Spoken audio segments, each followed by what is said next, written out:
Hey, Joe. How was your weekend, man? Man, I finally got some sleep last night. Boy, was I riding high. That's great to hear. I am so sorry I couldn't make it for your Manning Cast show. I was, busy. Oh, don't worry about it. I had to cancel anyways. Because instead of sitting on my couch, I figured, why not go straight to the source? So you went to the Super Bowl? Not just went, I showed up with a purpose. Walked right onto the field. Wait, what? How did you get onto the field? I brought this from my coaching days. And if you carry a clipboard, nobody asks questions. You could walk right into NASA with a clipboard and they'd be like, hey, he probably understands gravity. Let him in. So you just walked right into the Super Bowl onto the field because you were carrying a clipboard? Come on, Joe. No badge, no problem. But I walked in with confidence and a clipboard. The NFL guys let me right in and even gave me an escort to the field. I want to believe you, Joe, but there is no way that worked. Hey guys, sorry I'm early. Hey, yeah, you are early. How'd you even get in here? I didn't put you on the security list yet. I think they just saw the clipboard. What? They know I mean business when I'm carrying this thing. Nobody ever stops me. Like I was saying, I walked in with my clipboard and there's dancers everywhere. Music blasting, people rolling in set pieces the size of a three-point arc. Then a guy with a clipboard walks up, so you know he's serious, and says to me, sir, you need to put this on, walk out following the other sugar cane, and stand in place. Go, go, go. Whoa, whoa, whoa. Sugar what? The sugar cane, those bush things for the music performance. Can you believe it? Next thing I know, I'm standing shoulder to shoulder with all the others, and that bunny guy walks by with a camera crew. He didn't seem so bad to me. Wait a minute. You were in the halftime show with Bad Bunny? Yeah. You know, halftime goes fast when you're part of the show. 1 minute, you're photosynthesizing. Next thing I know, the lights are back on, players are out, and the Seahawks are asking for coaching advice. This is getting to be too much. You actually helped the Seahawks coach on Sunday? Well, they must have seen the clipboard and realized they needed my expertise. I think my insight on pick and roll defense may have made the difference. We get fitted for rings next week. Feels good to be hanging banners again. Hi guys. Hey, Jori. I got my new driver's license. I thought you said the DMV was packed and you were going to be a couple of hours. It was, but I had my clipboard, and when I walked in, they ushered me straight to the front. It only took like 3 minutes, and they didn't even charge me. It also happened at the coffee shop. You guys about ready? I have got to get me a clipboard.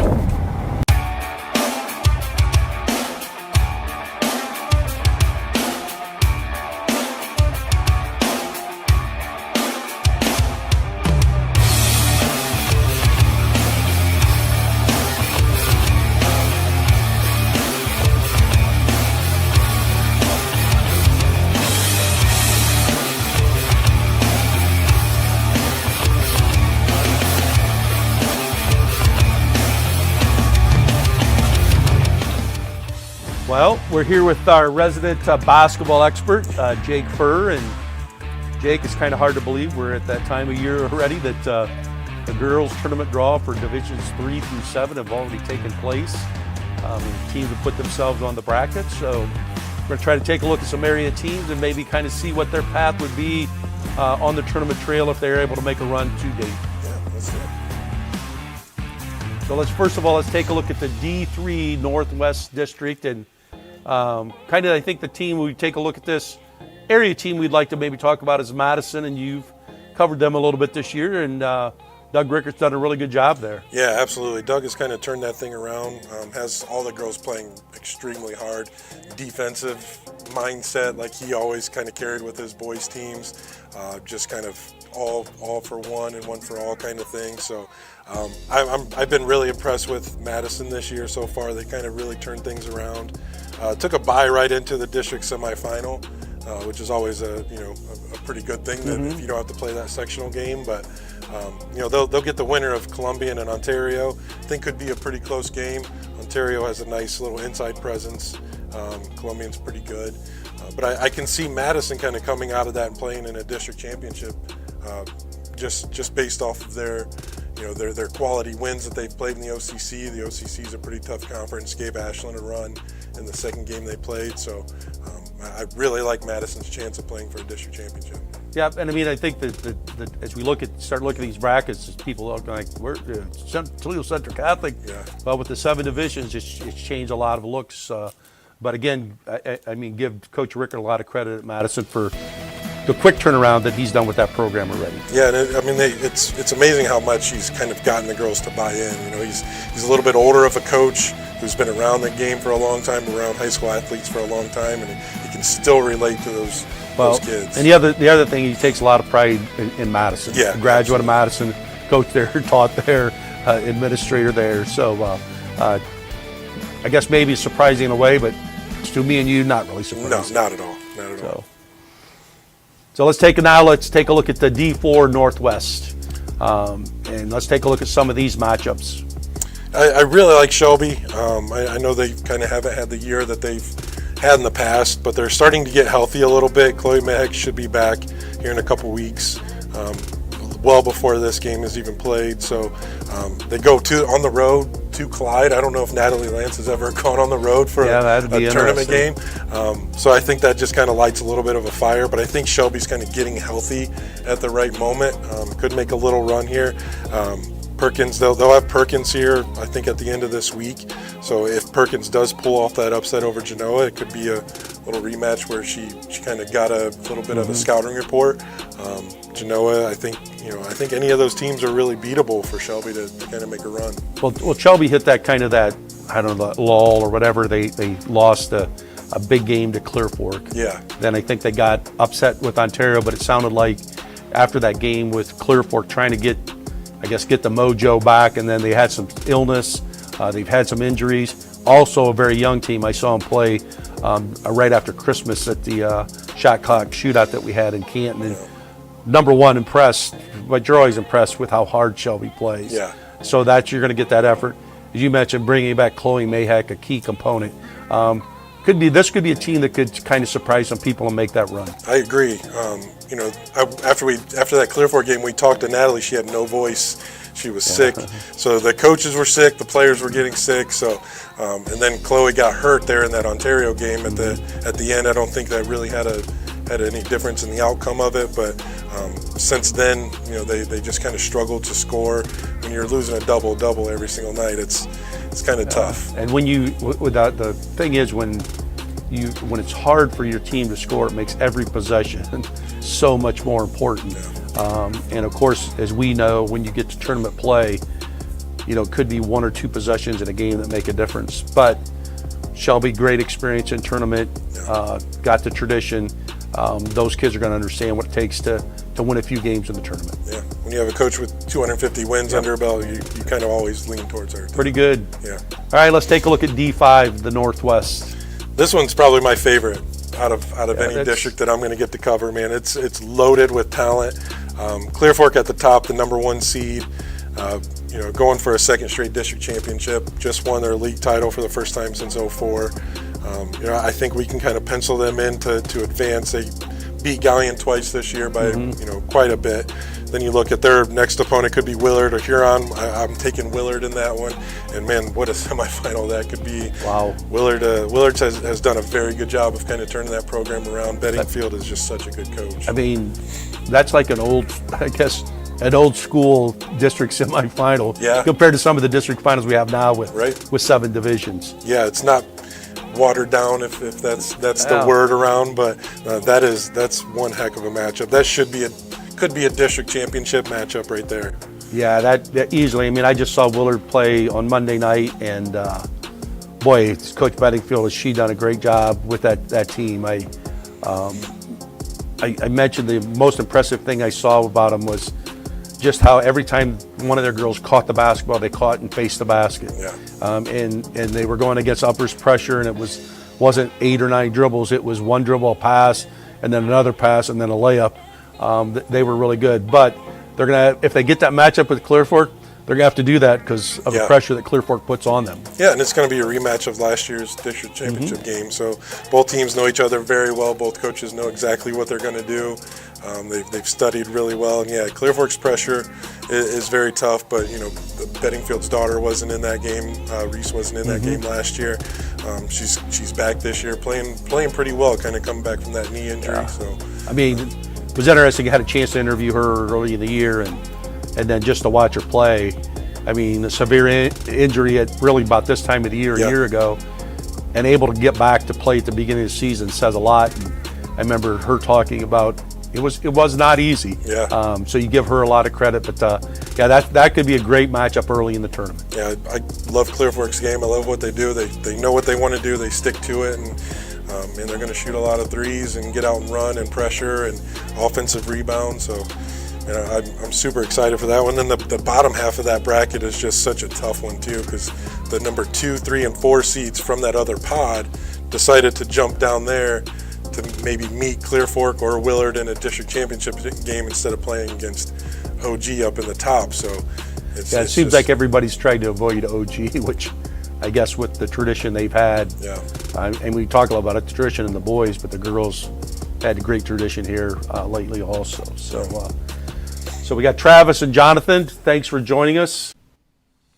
Thank you, Mr. Balogh. Travis Berardi coming to you from OH Report World Headquarters East in Massillon. Jonathon Langdon coming to you from KMAC Country, OH Report Headquarters South down in the Delaware area. And we're going to talk about our area teams.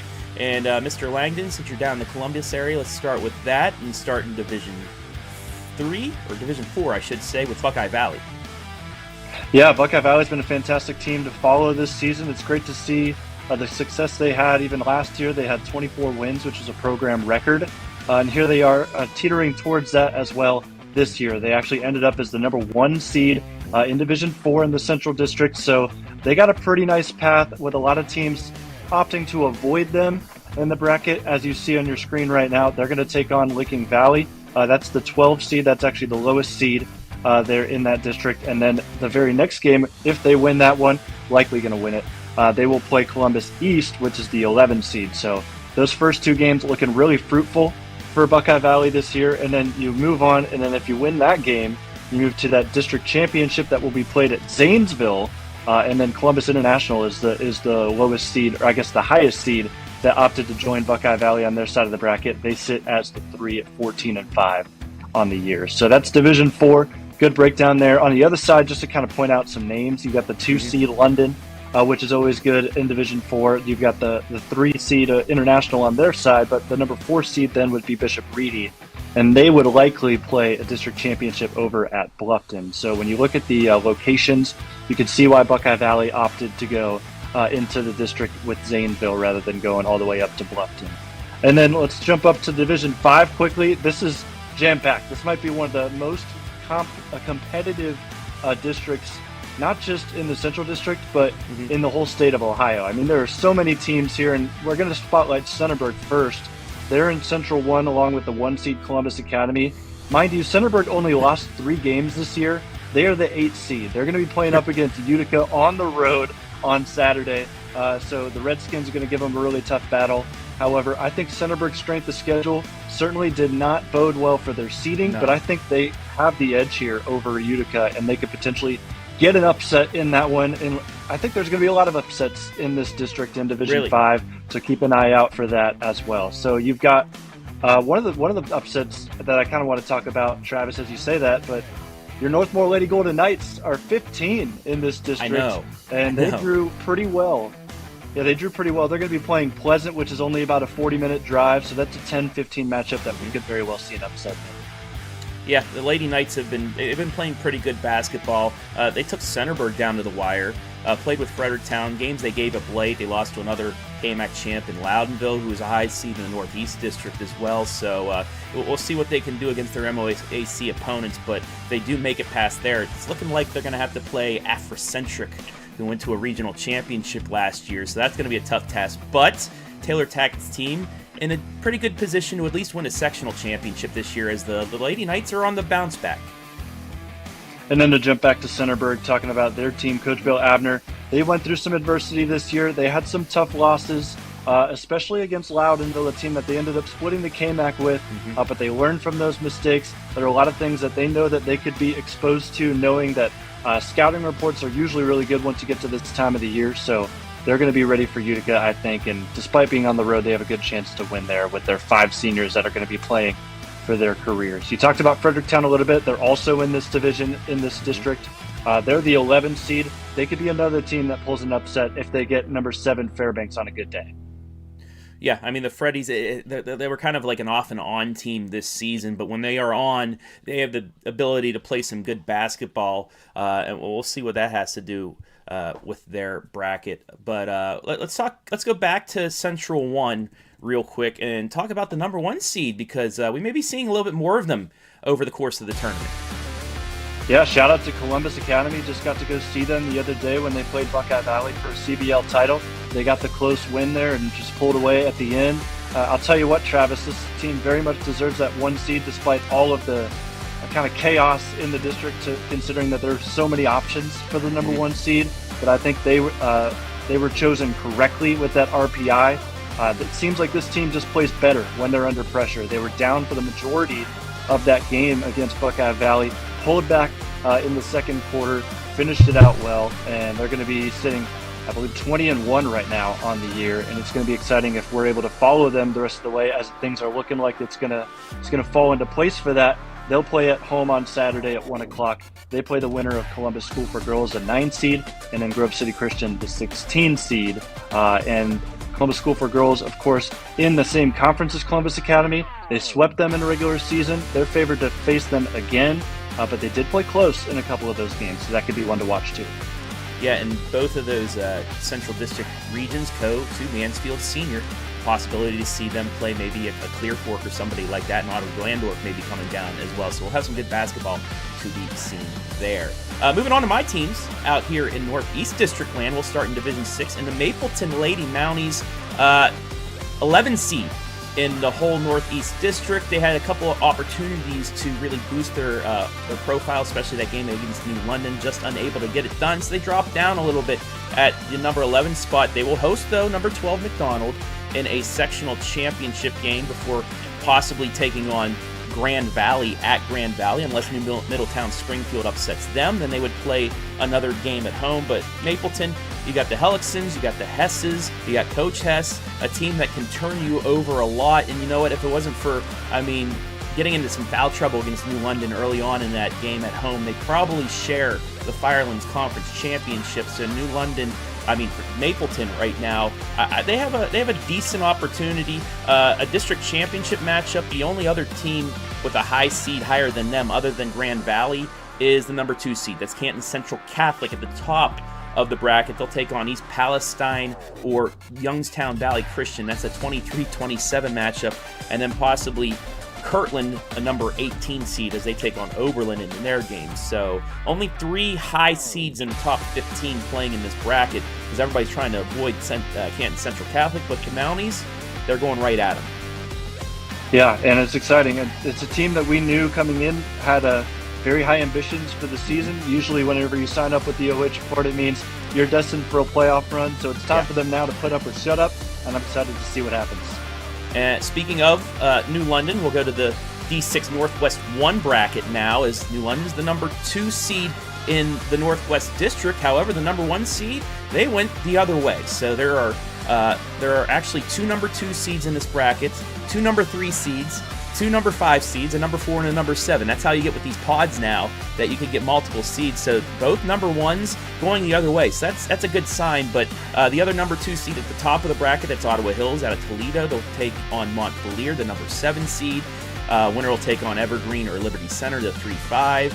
And then if New London were to beat Western Reserve, it's a Firelands Conference rematch for a third time. They get either number 3 Gibsonburg or number 4 Woodmore. But this is a New London squad. We've heard from fans last year saying that they thought this would be the season that they could do something. I mean, they have Gracie Thomas, they have Paley Wilson. Valerie Henry had a phenomenal game against Mapleton, really carrying them on her back in that game to clinch the Firelands Conference Championship. So they have some players, they have some veteran leadership there. Wilson and Thomas were on the volleyball team that knocked off Buckeye Central last year to go to a regional as well. So they have that regional mentality on their hands. But it's a tough district, but I believe they have the chance to be playing with the best. Yeah, I think I really like this draw because New London is a 2 seed. They'll start out with some familiar ground playing Western Reserve, and then that's when they start to move on potentially if they win that game and have some good opportunities against some good local teams, but that they've maybe seen before recently in previous seasons. But now with this team, it feels like now's the time for them to really build forward, as you were saying. There's a lot of expectations even with this group, just like Mapleton. Yeah, and another team with expectations, a team we picked up in the last week of the regular season, that is Tyler Bates Strasburg Franklin Tigers. Their final win on senior night got them the number 1 seed over Caldwell by mere .001 something, whatever. But they were able to, the IVC champs were able to get just an upper hand on the OVAC regular season champs in 2A. They did lose in the OVAC championship game to Southern by 9 points, but Caldwell, they're a very good squad, but they're on the opposite side of the bracket. The number 3 seed, actually, River, came towards Caldwell in that. Strasburg, Coach Bates always doesn't like, he likes playing that sectional game so they don't have a big layover. They're going to take on 11-seeded Bridgeport. Then they take on 8-seeded Bishop Rosecrans before getting to the districts, and it's a little bit of a tougher matchup, Coach Bates says. They'll take on either the 5-seed Steubenville Catholic Central or the 6th-seed Malvern, but the 3 seniors, Sophia Seacrest on there and her teammates, they are just solid. 2 multi-time All-Ohioans are on this squad. Allie Miller, she's probably going to be a 4-time All-Ohioan. Olivia Spidell, I mean, one of the plays of the week, hopefully the top play on the Joe Show here tonight, that behind-the-back pass to Miller to set up a layup. I mean, they're firing on all cylinders right now, and this may be the year for another Bates run to at least a regional. Yeah, it's really exciting to see this group excel as well as they are, and Coach Tyler Bates just taking the success he had from Loudonville, moving it just to a different team. It's one of those unique situations to where this team is very far north to be in the Southeast District, but they're just going to make the travel and win anyways, I think. So great job from them this season, getting themselves in a good position, good seeding as well, moving down now to a Southeast District that I think they can run through all the way, potentially to a district title and maybe even to the regionals. Yeah, and they don't have to worry about Highland. Highland moved up to D6, so the East District is theirs, and then they, like you said, they go down to the Southeast. So, hey, maybe we see another Tyler Bates run to Dayton, but with just another team in Strasburg, Franklin. But Jonathan, tournament time is finally here. We're mere days away from starting things off to where we will not sleep until the end of March, but I cannot wait to get things started, buddy. Yep, get your popcorn ready. All right, that'll do it from OH Report World Headquarters East and South. We'll send it back to the main headquarters in Joe Balogh. A gritty win over Cary last weekend earned Colonel Crawford a share of the Northern 10 Conference title with a chance to clinch the league outright at Seneca East on Saturday. It's the second consecutive conference crown for the Lady Eagles, who under the guidance of head coach Zac Bauer boast an impressive 39-5 record over the last 2 seasons. I sat down with the reigning N10 Coach of the Year to find out what's driving the team's success in this edition of Inside Hoops.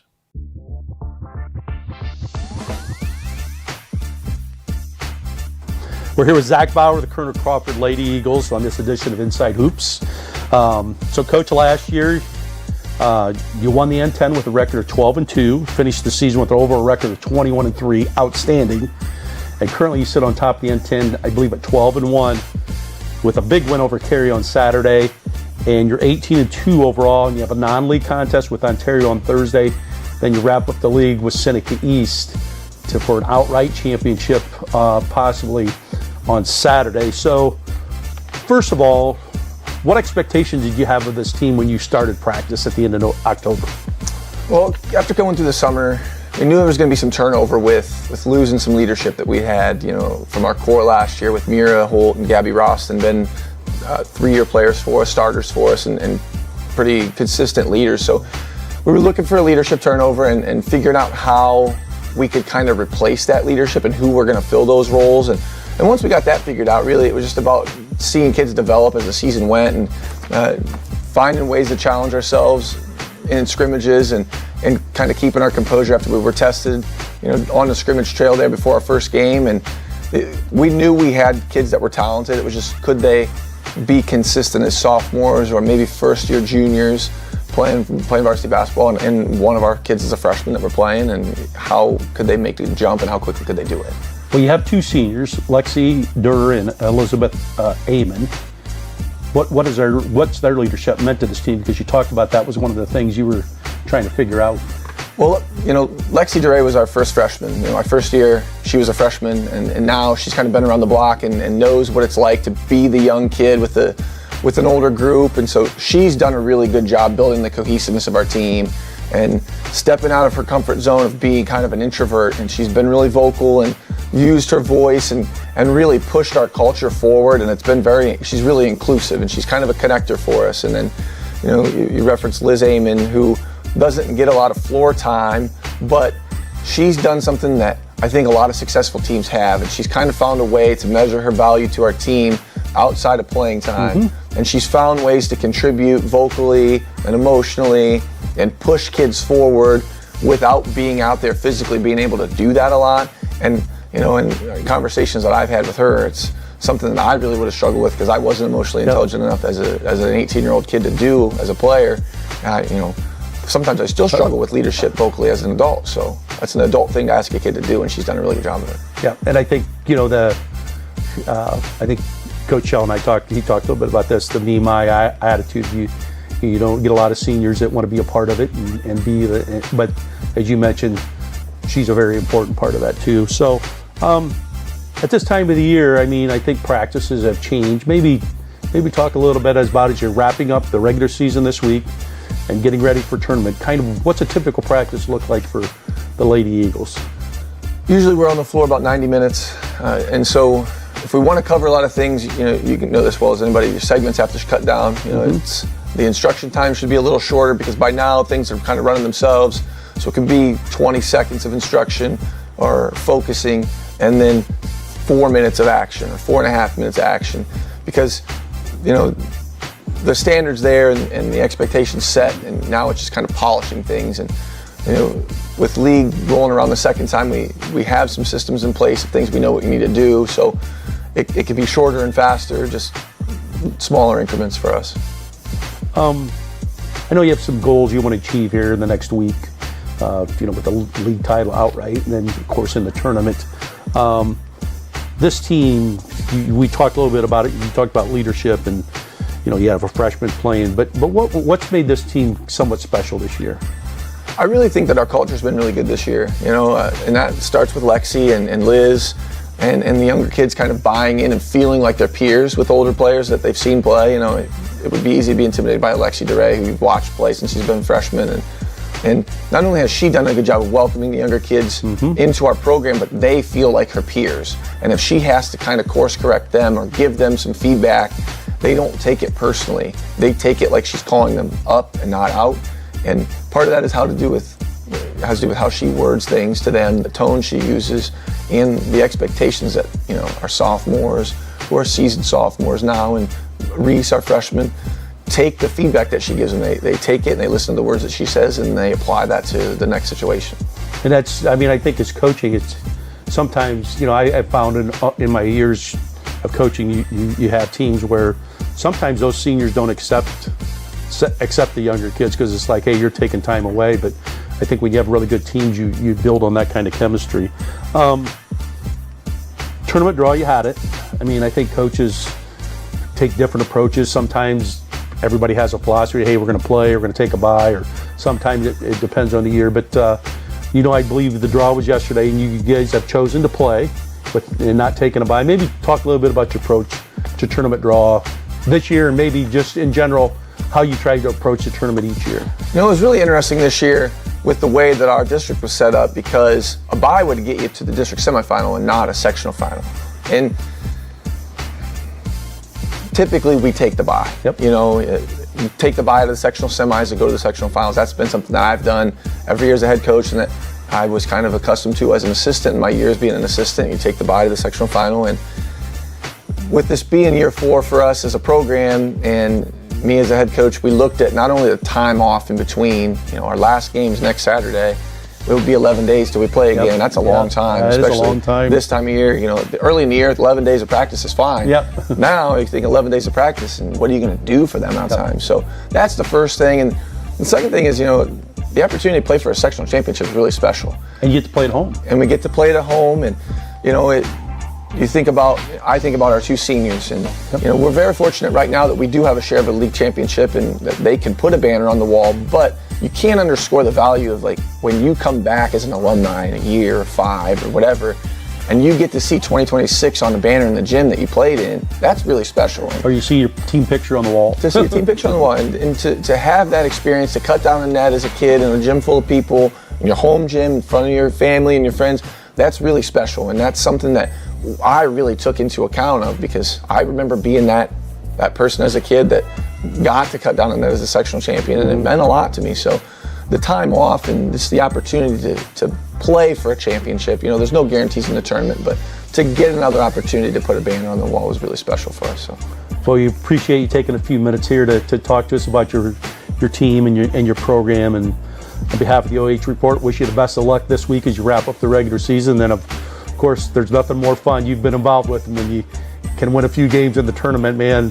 A couple weeks is that's special. So yeah, the tourney time is special. And it's exciting when you get a chance that kids can experience that. So best of luck.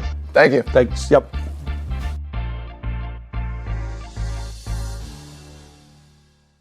Bauer's Lady Eagles own the #1 seed in the Division VI Northwest District and will host Bucyrus next Thursday in the sectional finals, a team they beat by 61 points in their first meeting at Mac Morrison Gym. Let's take a quick 30-second timeout for a message from our sponsor, Buckeye Horizon. When it comes to comfort, every degree matters. At Buckeye Horizon, we proudly install and maintain Trane heating and cooling systems built to last, engineered for performance. And with our expert service, your home stays comfortable year-round. No matter the season, we'll keep your system running at its best. Call Buckeye Horizon at 419-529-2738, your local Trane comfort specialist. Last week, I nominated 8 players for our 5th Coach B's Ballers of the season. We saw the most fan votes submitted from any show this season, and here's who you chose as your baller.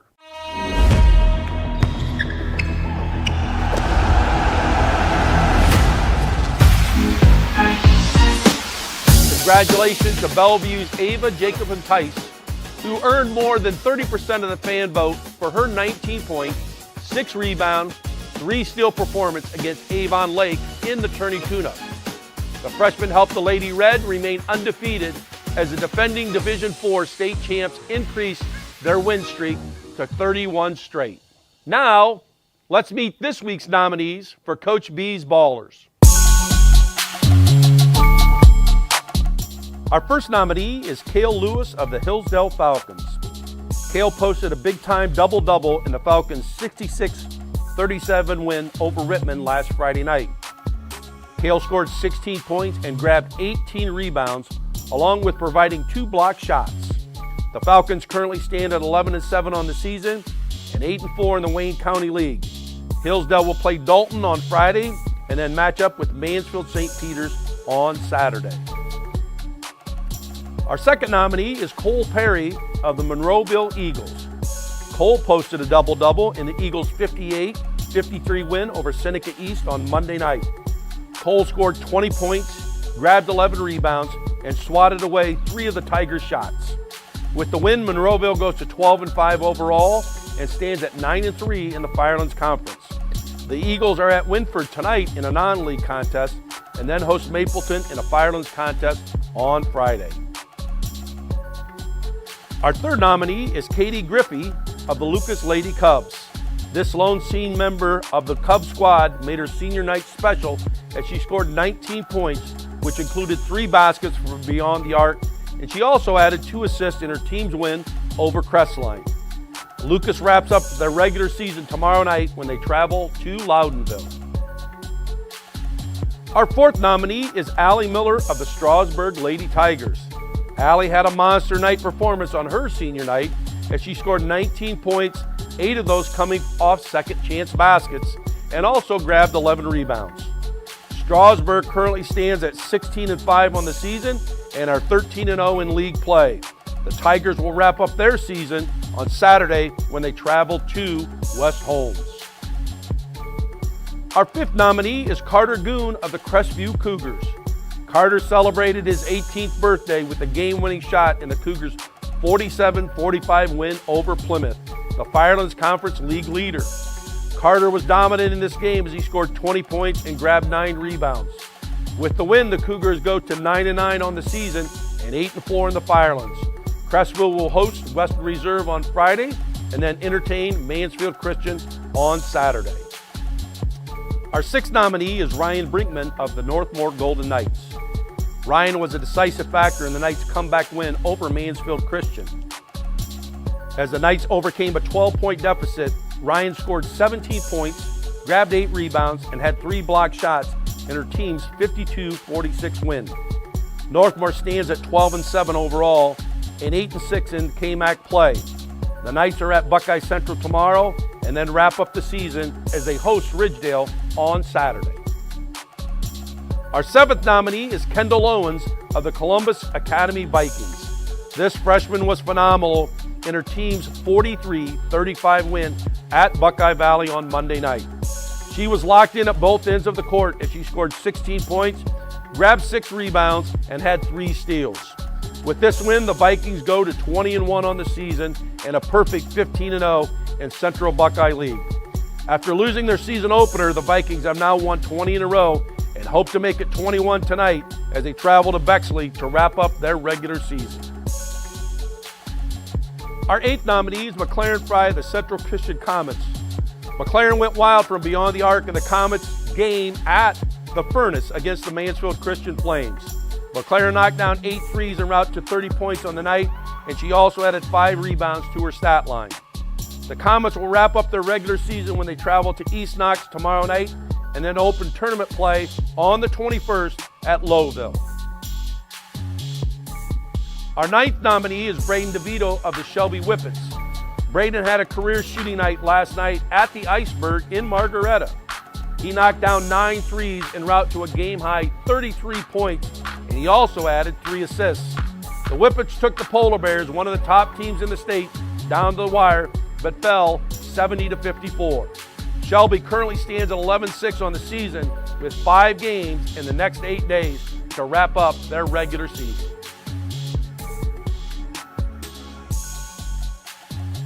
Our nominees will be put up for a fan vote in their own video post tomorrow to determine who will be our 5th baller of the new season. Now I'll send it over to Brian in the butcher shop as he prepares your top cuts.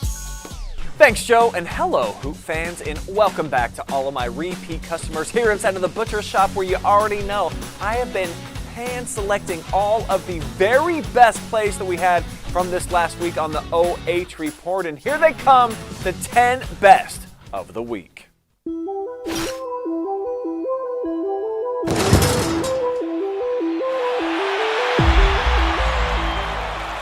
For the second straight week, we are starting in the Cub Cave. Olivia Strassel has the rock, but she's going to set up Emma Brown with the perfect pass to beat the Crestline defense. It's a nice pass, sure, but watch the catch again, followed by a contested hoop right here on the doorstep. Freddieburg action from the heart of Ohio. The ball is going to move around the perimeter into the hands of Tanner Estep, who takes on all 5 Trojans defenders for the hoop, plus the harm as the senior helps Fredericktown lock up the conference crown with the win. The Freddies are 17-0 heading into tonight's game at Buckeye Valley. Hillsdale on the road in Howard, where Isabel Bostic will let the dogs out by scooping up the table scraps, then jukes out the defender with the slick pass fake to make it a 10-0 game at that point. Focus your peepers though on the ball fake one more time in this 47-26 East Knox win. More Hillsdale on the way at number 7. Falcons on the break find Kel Lewis, but he goes too strong there with the shot, but he will go after it again and totally redeem himself. Flying to the floor with the and one bucket. Love the concentration here from the junior as he crashes to the floor. Tight game, closing seconds at Smithville. Colby Corral gonna collect the loose ball and Euro steps her way to the biggest hoop of the night. Friendly bounce and everything on the road to beat the Smithies. The Roottown senior scored 17 of her game best 25 in the second half. None bigger than that clutch bucket. It is cleanup duty inside of the Devil's Den. Danville reserves are closing out a victory over Fisher Catholic, and Bryson Burke elevates like he's a starter. Holds off the defender following the block and will send ahead to Aiden Hood, and he's gonna do the rest. Blue Devils are now 18-3, their best start in the OH Report era. I've got a 2-for-1 combo pack coming up here at number 4, beginning with Carter Cool at the defensive end with this nasty block that finds its way right back to Cool, and you'll see here, it's actually off his teammate's noggin. That will lead us to the other end of the floor where fellow junior Marcus Hopelick goes backdoor and sticks the crash landing for the and one, hitting the hoop right in front of his friends in the Clear Fork Stampede. At number 3, it's Strasburg guard Olivia Spidell, who will draw a swarm of Hornets off the drive so she delivers an around-the-back pass smoother than creamy peanut butter.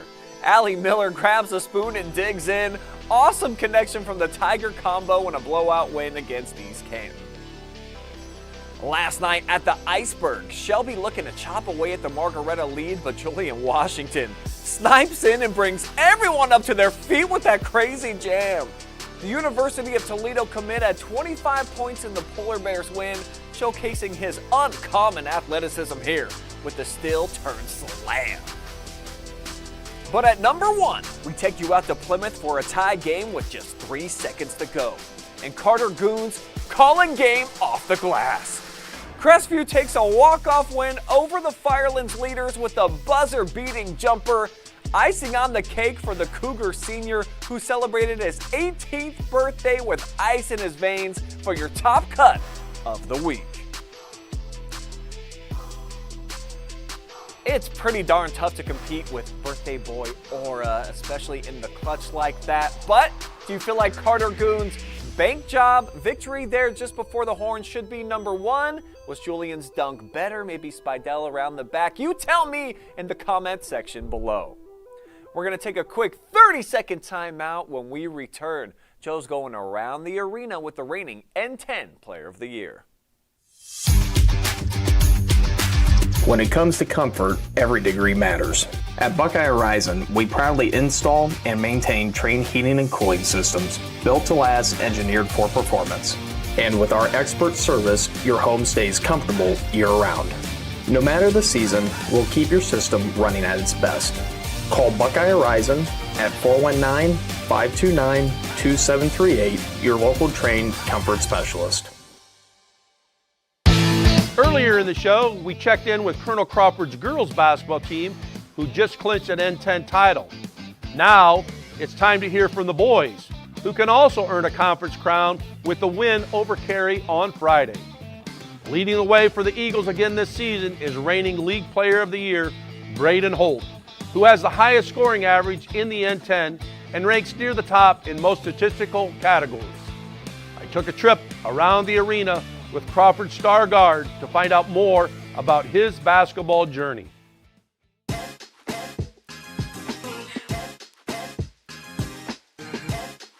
We're here with Brayden Holt, the Colonel Crawford Eagles, and we're going to go around the arena with this All-Ohio point guard. So you've had the opportunity, it's kind of unusual in a high school career that you've played in now 2 tradition-rich basketball programs. coming from Triway to Crawford. Talk a little bit about that adjustment of leaving Triway, coming to Crawford.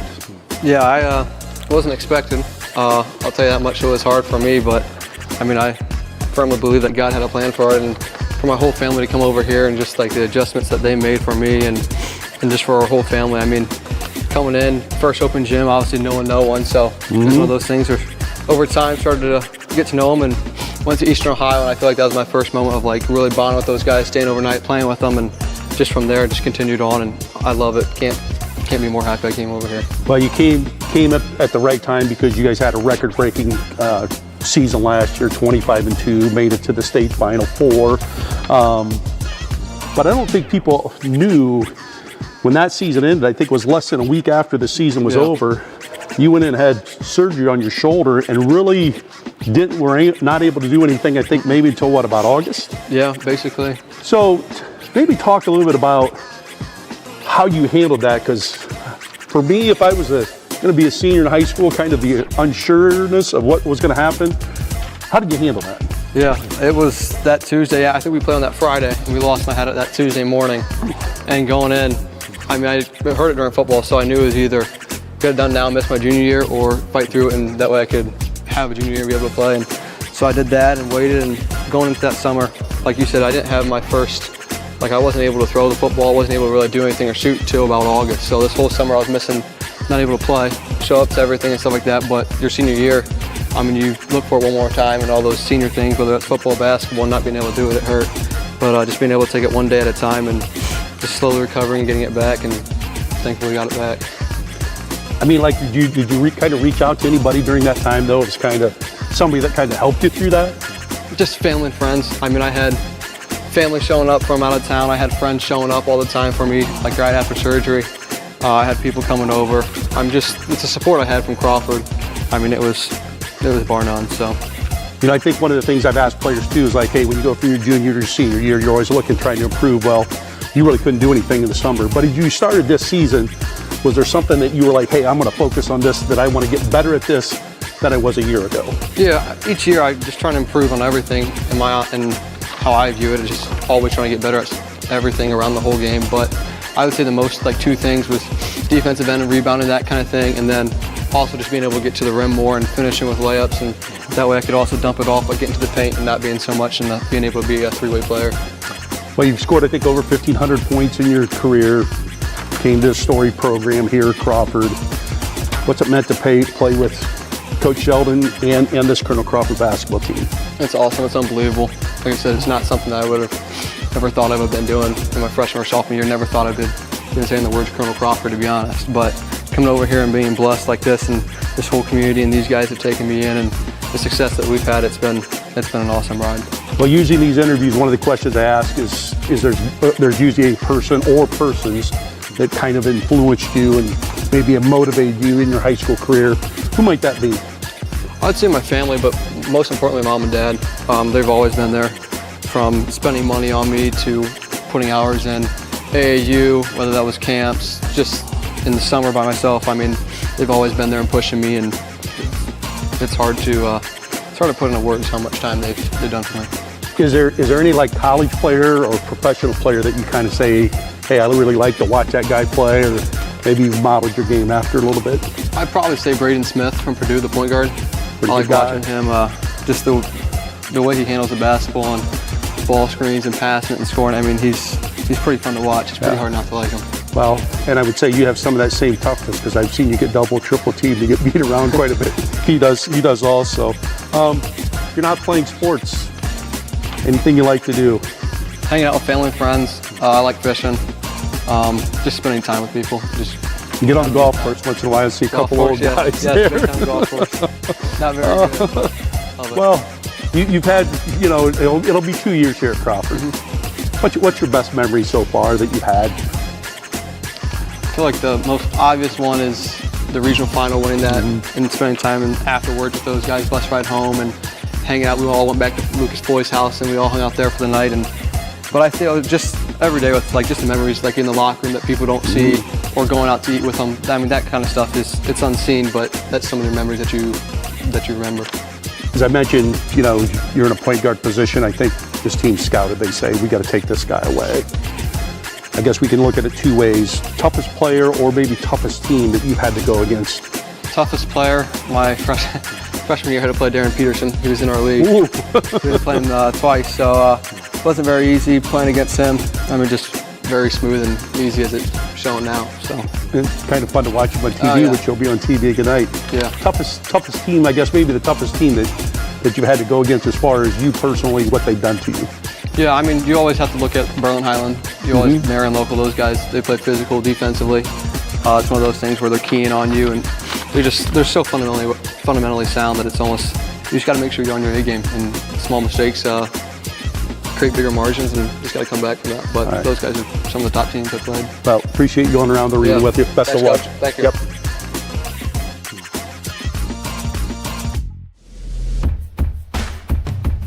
Holt is averaging over 19 points and 6 assists per game while shooting over 55% from the field. He has the Eagles sitting at 17-1 overall in prime position to win the program's third consecutive Northern 10 title and will be a huge favorite to repeat as district champions when the tournament draw is selected on Sunday. That's it. Another amazing episode of your favorite show's favorite show, now on display for the world to see.